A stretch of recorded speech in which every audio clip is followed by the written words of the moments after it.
और ऐसी एक तस्वीर हम आपको उत्तर प्रदेश के मथुरा से दिखाते हैं। वहां पर तेजी से जो गांव है वहां पर पानी भर रहा है और लोग किस तरह से वहां पर बेबस है कुदरत के इस कहर के आगे। आपको दिखाते हैं हमारे सहयोगी राहुल दबास की एक रिपोर्ट। दौलतपुर बसाऊ गांव में इस वक्त हम मौजूद हैं और यहाँ पर देखिए कि जलस्तर इतना ज्यादा है कि इसके आगे अगर हम जाएंगे तो शायद तैरना ही एकमात्र विकल्प रह जाएगा। और यहाँ पहुंचने का भी एकमात्र विकल्प सड़क नहीं बल्कि नाव ही बची है और बोट के जरिए ही हम यहाँ पहुंच पाए हैं। ग्रामीण हमारे साथ बात करने के लिए, भाई कितनी परेशानी हो रही है? नाव विकल्प बचा है, चारा आपका खराब हो गया है, फसलें सारी धान की बर्बाद हो गई है, घरों के अंदर भी पानी है। हाँ जी बिल्कुल, बहुत समस्याएं हैं जी गांव में और आवागमन बिल्कुल बंद है और एक ही एक ही विकल्प बचा है कि नाव से ही आना जाना हो पा रहा है। और सारा चारा सारी फसल सब बर्बाद हो चुके हैं। खाने पीने के लिए ना कोई राशन सरकार की तरफ से अभी तक कोई मदद नहीं मिली है और ना ही बच्चे स्कूल जा रहे हैं। और बहुत ज्यादा पानी का बहाव तेज है यहाँ और बड़ी समस्या है। भाई घरों के अंदर पानी है, राशन वगैरह कोई प्रशासन की मदद मिली है? कोई मदद नहीं मिली अभी तक, कोई देखने नहीं आया। भाई बहुत बुरी हालत है क्या? खाना वाना कैसे खा पा रहे हैं? नहीं, कुछ नहीं हो रहा है, नहीं है, बस ये टाइम पास हो रहा है और सरकार की तरफ से अभी तक कोई मदद। कितने दिन हो गए पानी इतना भरा हुआ है? एक महीना है वो। तो अब जैसे हटनीकुंड बैराज से और पानी छोड़ा गया है और आगरा के फाटक बंद है, ऐसे में लगता है कि और 1 फुट पानी बढ़ जाएगा तो शायद यहाँ पे रहना मुश्किल हो जाएगा, गांव छोड़ के जाना पड़ेगा। हाँ बिल्कुल जी, गांव छोड़ के जाना पड़ेगा और घरों में पानी अभी भी घुसा हुआ है और अगर ज्यादा पानी आएगा तो पूरे तरीके से अंदर घरों में घुस जाएगा। पलायन जैसे हालात बन गए हैं क्या? जी, तो सोचिए यहाँ पर पलायन जैसे हालात है और जब लगभग 3,29,000 क्यूसेक पानी और ज्यादा छोड़ा जाएगा तब दौलतपुर गांव के हालात कैसे होंगे। यहाँ घरों के अंदर पानी है और पूरा का पूरा गांव ही पलायन की कगार पर नजर आने लगा है। ये है कृष्णा के नगरी, कान्हा के नगरी मथुरा के हालात। कैमरा सहयोगी विकास राय के साथ राहुल डबास, न्यूज नेशन, मथुरा। तो आपने लोगों के घरों का हाल देखा, किस तरह से लोग अपने घर बार छोड़ पलायन करने को मजबूर हैं, लेकिन मंदिर भी किस तरह से डूब गए हैं मथुरा में। एक रिपोर्ट और हम आपको दिखा रहे हैं राहुल दबास की। कृष्ण की नगरी है और राम का घाट है। राम घाट पे इस वक्त हम मौजूद हैं। इससे पहले हमने आपको ग्रामीण मथुरा के क्षेत्र के हालात दिखाए, अब शहरी क्षेत्र भी देख लीजिए। जहाँ मैं मौजूद हूँ यहाँ पर कभी यमुना आरती हुआ करती थी, लेकिन ये पूरा घाट और इससे आगे जाऊँगा तो और भी ज़्यादा गहराई में पानी नज़र आएगा, जहाँ पे रेत इतनी है, फिसलन इतनी है कि वहाँ पर रुकना भी मुश्किल हो जाता है। मैं चाहूँगा मेरे कैमरा सहयोगी दिखाएं कि कैसे यहाँ पर मंदिर, घाट, वो इलाका जहां पर कभी यमुना जी की आरती होती थी वो पूरी तरीके से डूबी हुई स्थिति में नजर आता है। तो जो हालात हमने आपको दिखाए ग्रामीण क्षेत्र में, शहरी क्षेत्र में भी हालात उससे इतर नहीं नजर आते हैं कि यमुना घाट पर सब कुछ डूबा हुआ है और ये स्थिति है कि अब जो आरती है वो आरती होनी भी बंद हो गई है। यानी एक लंबे समय से जो बाढ़ का असर है वो नज़र आने लगा है। और कितने टाइम के बाद इस तरीके का बाढ़ का प्रकोप है, हमारे साथ बात करने के लिए बुजुर्ग हैं। सर ये बताइए कितने वक्त के बाद इतना पानी आया है, इतनी बाढ़ आई? ये भैया पानी आया है सन 93 के बाद में। पहले 98 में बहुत बाढ़ आई थी। अच्छा।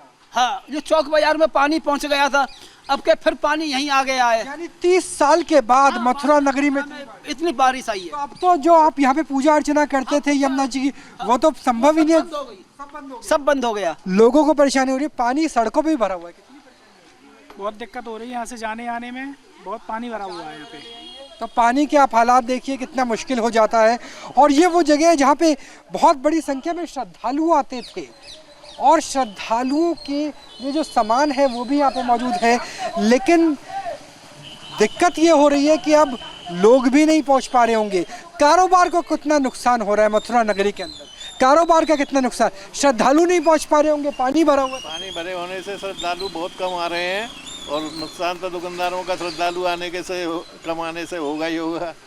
यहाँ 78 में सबसे बड़ी बाढ़ आई थी इस बोर्ड के ऊपर पानी। अच्छा। 78 के बाद फिर ऐसे पाटे पे तो दुकान के अंदर तो थोड़ा सा जहर हर साल ले ही जाती है और अब की बार भी आशा है कि पानी ऊपर तक आएगा। ऊपर तक आएगा। देखिए यहाँ पे इत्र है, पूजा सामग्री का सामान है, लेकिन हालात आप देखिए कि जहाँ तक आपकी नज़रें जाएंगी वहाँ तक ये हम यमुना के घाट से ऊपर आ गए हैं।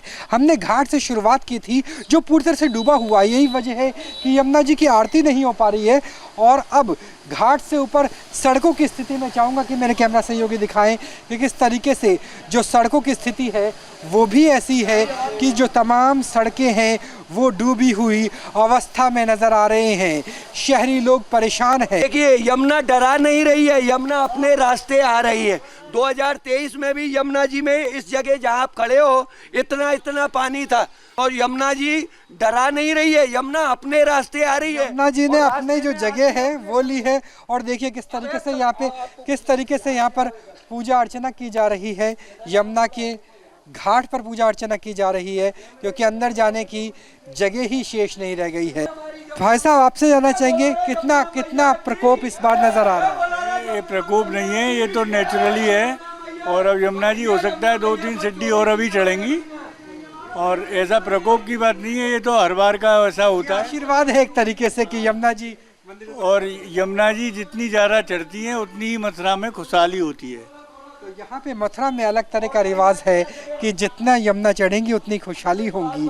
व्यापारी फिलहाल परेशान है, घाट पूरी तरीके से डूब चुके हैं, मंदिरों तक पानी नजर आ रहा है। किस तरीके से पानी फिलहाल नजर आ रहा है? हमको तो आनंद आ रहा है यमुना जी की कृपा से। ऐसे ही 12 महीना 300 दिन जल रहे और ऐसी रौनक बनी रहे तो सबरी महफिल के आनंद आते रहे। कहते हैं यमुना जी आती है तो वैष्णव आते हैं, यमुना जी नहीं आती है तो वैष्णव नहीं आते हैं। तो यमुना जी अब घरों तक, द्वारों तक। हाँ जी, हाँ जी, हाँ जी, आनंद आता है घरों में भी। यहाँ पे एक अलग तरह का आनंद है। घाट डूबे हुए हैं, व्यापारियों तक श्रद्धालु नहीं पहुँच रहे, लेकिन आनंद इस बात का है कि यमुना जी उनके द्वार तक पहुँच गई है। कैमरा सहयोगी विकास राय के साथ राहुल डबास, न्यूज़ नेशन, मथुरा।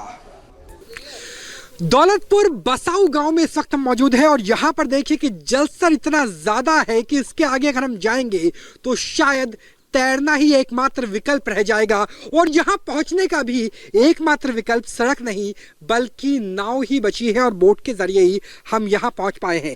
ग्रामीण हमारे साथ बात करने के लिए, भाई कितनी परेशानी हो रही है? नाव विकल्प बचा है, चारा आपका खराब हो गया है, फसलें सारी धान की बर्बाद हो गई है, घरों के अंदर भी पानी है। हाँ जी बिल्कुल, बहुत समस्याएं जी गांव में और आवागमन बिल्कुल बंद है। और एक ही एक ही विकल्प बचा है कि नाव से ही आना जाना हो पा रहा है। और सारा चारा, सारी फसल मतलब सब बर्बाद हो चुके हैं। खाने पीने के लिए मतलब ना कोई राशन सरकार की तरफ से अभी तक कोई मदद नहीं मिली है और ना ही बच्चे स्कूल जा रहे हैं। और बहुत ज्यादा मतलब पानी का बहाव तेज है यहाँ और मतलब बड़ी समस्या है।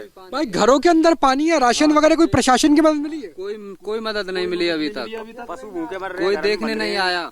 भाई बहुत बुरी हालत है क्या? मतलब खाना वाना कैसे खा पा रहे हैं? नहीं, कुछ नहीं हो रहा है। नहीं है, बस ये टाइम पास हो रहा है और सरकार की तरफ से अभी तक कोई कितने दिन हो गए पानी इतना भरा हुआ है? 1 महीना है एक महीना है। जहाँ भक्ति है हर शब्द में, कथाओं में छुपे हैं दिव्य रहस्य और ज्योतिष देता है जीवन को दिशा। धर्म से जुड़ी हर बातों को जानने के लिए हमारे चैनल स्तुति को सब्सक्राइब करें। चैनल पर जाने के लिए इस लिंक पर क्लिक करें।